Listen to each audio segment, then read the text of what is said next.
We're here at Core to have a look at the Schwarze GS6 Regenerative Air Sweeper. Let's go and have a look.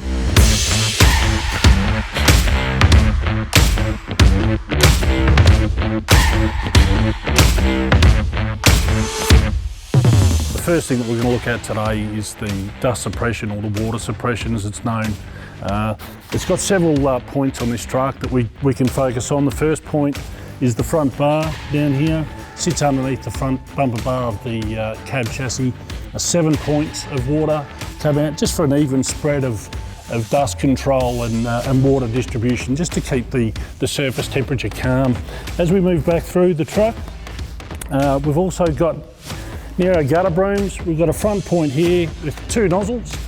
This allows, obviously, once again, water to get in front of the brooms before the brooms make contact with the debris, and obviously minimise the dust down. It's really important when we're sweeping to make sure that we minimise dust, especially in built up areas around shops and homes.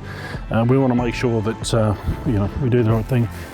There's also sweep head nozzles, so 2 located either side of the sweep head. That's once again to minimise dust.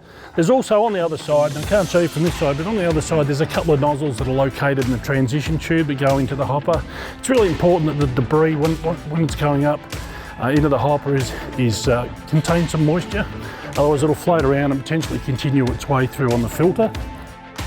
In addition to that, then there's also 2 nozzles that are located on the back end of the transition tube.